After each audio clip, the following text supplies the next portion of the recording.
Hi guys, I was tempted to make our Hero of the Week the young lady who threw a milkshake in Nigel Farage's face, but instead I wanted to appoint this voter from Clacton itself who had arguably something better to say.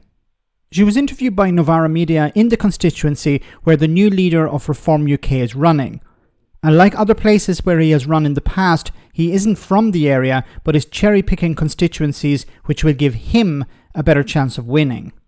The lady here described the problems facing Clacton and her own opinion of the Brexiteer. Have a listen. So what do you think of Nigel Farage? I think he's a total snake and he's got nothing to do with Clacton, and to be honest, I think we, the townspeople, are sick of being used as political fodder, really, for people that, you know, just want to get a seat in power. So you don't think he really cares about Clacton? No, not at all. He couldn't give a rub. He couldn't care less, really. So you want a candidate that you think will really do something for the area? Yeah, 100%. We need local people to deal with our own local issues at the end of the day. We don't need anybody else to speak for us. So tell me, what are the issues here in Clacton? Well, obviously there's a lot of social welfare, deprivation, poverty, mental health issues, alcohol, substance issues. A lot of land is bought up by developers as well that are just building houses, to be rented by landlords or people for second homes to make money off them. So, yeah, and the town centre is basically empty because business people are struggling to pay their business rates as well to the local council. So. And has your life got any better in the last 14 years of the Tories in government? No, not at all. Do you want to tell me a bit about that? No, not really. But I've lived here for about 20 years. I'm a working class person. I've got a decent education. I've always worked. And I can't really say that they've improved the area of Clacton at all. People are absolutely desperate. I've personally used the food bank myself as well.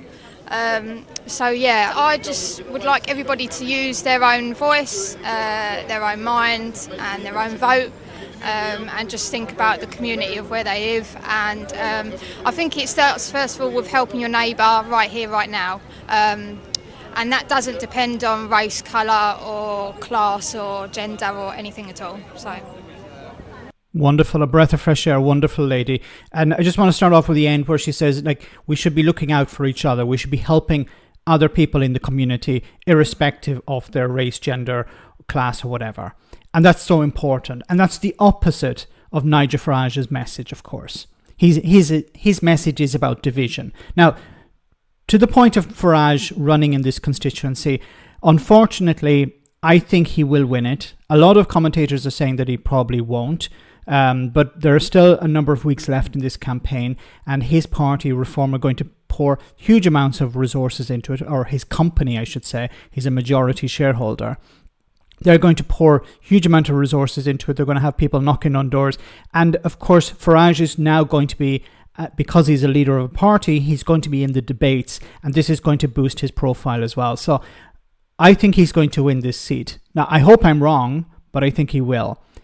And he's not going to be in the constituency unless it's for a photo opportunity. He's not going to care about them. And like when he was a member of the European Parliament, he wasn't fighting for his constituents. He wasn't trying to reform the European Union or the European Commission or the European Parliament. What he was trying to do was make a name for himself. And that's what he's going to do with Clacton. He doesn't care about the people of Clacton. He's not going to be there to make sure that, there's funding going to the constituency. He's not going to be listening to the problems that constituents have. He's not going to have a surgery where people can come in and talk to him about their problems. He's not. If there is a surgery, it will be for photo opportunities. It will not be about dealing with the problems that MPs are there to do. That he's not going to be a regular MP if he does win the seat. It will be about boosting his profile once again. Now, unfortunately, and I think this should be a rule, that if you're an MP for an area, you should actually live in the constituency. You should be forced to live in the constituency. You shouldn't be allowed to just come in and say, I'm going to run in this constituency. It should be a case that if you have to be living in the constituency for a number of years before you can run as an MP. I think that should be a requirement, because it would stop carpetbaggers and blow-ins like Farage and Richard Tice going to another constituency just to win that seat, because they know that it swings a particular way.